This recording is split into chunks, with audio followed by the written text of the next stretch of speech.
Bom, nesse vídeo a gente vai criar agora o projeto dentro do IntelliJ e vai executar alguns comandos. Eu vou compartilhar aqui minha tela. Então eu já estou aqui com o meu IntelliJ instalado, né?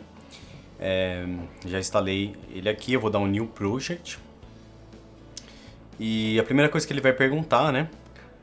O que eu quero utilizar, né? As bibliotecas, eu vou utilizar só o Scala por enquanto. Então eu vou dar um Next.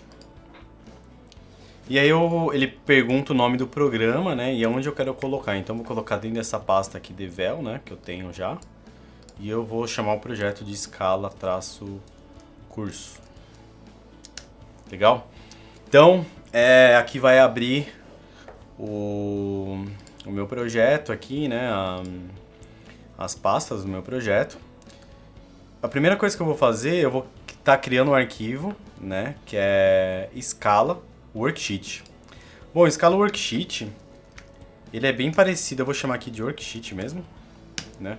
Ele é bem parecido com o REPL, porque você pode definir métodos, pode declarar variáveis. O que vai acontecer? Ele vai simplesmente dar o valor ali em tempo real. Então, por exemplo, eu posso criar aqui uma função, vamos criar aqui então um def par, por exemplo. Eu vou aumentar um pouco aqui a fonte. Então, uma função que verifica se o número é par. E aí eu vou passar um valor, né, um int, um x, né? O retorno dele é um booleano, então vai falar se é par ou não. E o que eu preciso saber? Para saber se é par ou não, ele tem que ser mod, então x, porcentagem, né, que é o mod, igual a 0. Então, o resultado, o que eu estou querendo dizer? Que o resultado tem que ser igual a 0 dessa divisão. Então, o resto tem que ser igual a 0. Então, porcentagem é igual ao mod. Beleza. Então, se eu declarar aqui, eu dar um play aqui no meu worksheet, ele vai declarar minha função, mas não vai apresentar nada, porque eu estou com a função declarada, mas eu não estou chamando ela, né? Então, eu vou colocar aqui par, passando um valor aqui, vamos supor 10. Tem que retornar verdadeiro, true. Legal. E vamos fazer uma outra função aqui. Def ímpar. Tá certo? E o que eu preciso saber se é ímpar ou não? A única coisa que eu tenho que fazer é inverter, né, o resultado do par. Então vou continuar passando aqui um parâmetro, né, int. E aí eu vou fazer exatamente assim. Eu posso colocar dois pontos booleano ou então posso colocar direto, que ele já vai inferir o tipo. Então vai ser par de x. Isso aqui tem que ser uma negação, né? Então ao contrário. Legal? Então se eu chamar aqui a minha função ímpar 3, ele tem que me retornar aí verdade, né?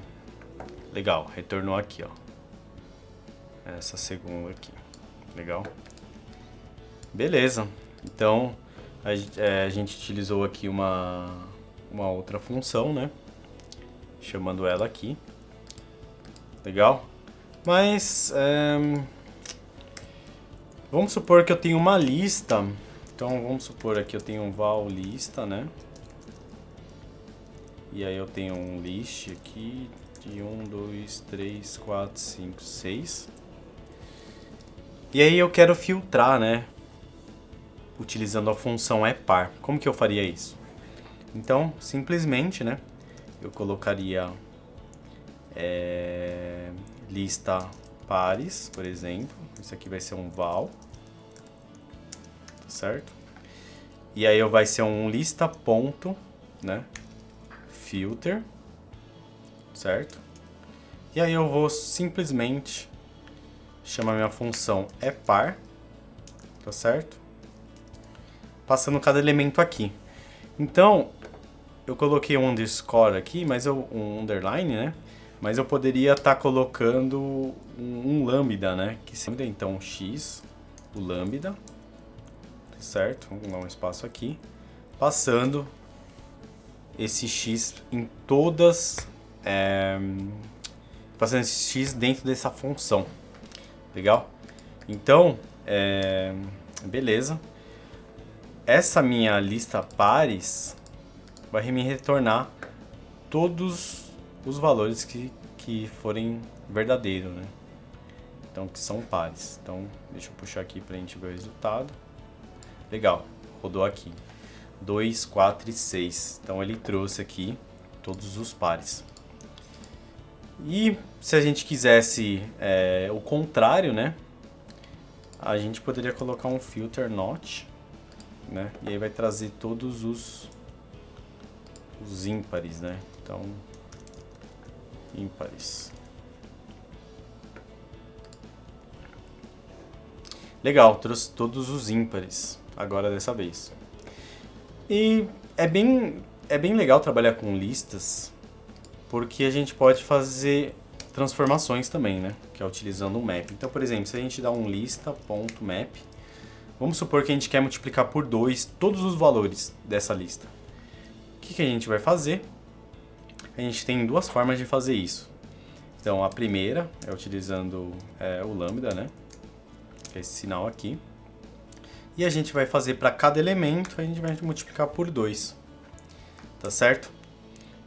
E a gente vai criar aqui val lista multi por 2, por exemplo.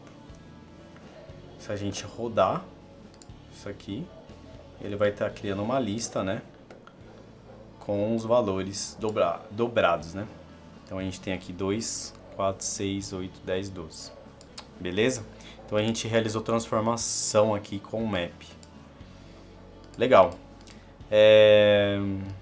A gente consegue fazer muitas outras coisas, né? Se a gente for ver a classe do lista, né? Ela tem todos esses métodos aqui que você consegue utilizar. Então saber se aquele valor existe, né? Fazer um fold, né? Que ele vai indo de elemento a elemento dobrando. E assim, tem muita coisa mesmo. Reverter uma lista, então você quer mudar a ordem, por exemplo, né? Se a gente executar, a gente vai estar trazendo a lista pela ordem inversa. Enfim, então tem várias outras coisas.